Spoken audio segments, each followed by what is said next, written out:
آج جو مختصر سی بات میں آپ کے سامنے رکھنا چاہ رہا ہوں وہ یہ ہے کہ میں نے جہاں جہاں جا کر بہت سارے لوگوں سے بات کی ہے، ان کے سوالات سنے ہیں، تو ایک چیز سامنے واضح آئی ہے کہ بہت سارے لوگوں کو آپ میں سے یہ احساس ہوتا ہے کہ آپ کا جو مسئلہ ہے وہ بہت ہی یونیک ہے اور ایسا مسئلہ کسی اور کا نہیں ہے۔ تو جب تک آپ پوری کہانی کسی کو نہیں سمجھا دو گے تو اس کا جواب آپ کو نہیں ملے گا۔ اور یہ بات ٹھیک ہے کہ آپ کی سچویشن یا کسی اور کی سچویشن میں زمین آسمان کا فرق ہوتا ہے۔ ہر ایک کے پیرنٹس ایک جیسے نہیں ہوتے، ہر ایک کی شادی ایک جیسی نہیں ہوتی، ہر ایک کے بہن بھائی ایک جیسے نہیں ہوتے، ہر ایک کے مسائل ایک جیسے نہیں ہوتے۔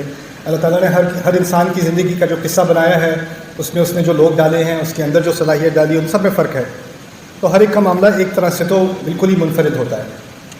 لیکن ایک بات جو سامنے آتی ہے کہ ہمیں اس بات کا خیال اتنا واضح نہیں ہے کہ قرآن نے زیادہ تر ہمیں کچھ قانون دیے ہیں، کچھ اصول دیے ہیں۔ وہ اصول اگر واقعی میں سمجھ آ جائیں تو ہزار مختلف سچویشنز سمجھ میں آ جاتی ہیں۔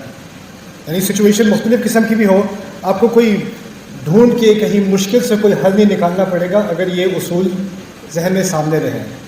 اور قرآن کے کئی مقامات پر اس طرح کے اصولوں کا ذکر ہے، اور ایک اصول اس آیت میں ہے جس کو میں آج تھوڑا سا بیان کرنے کی کوشش کروں گا۔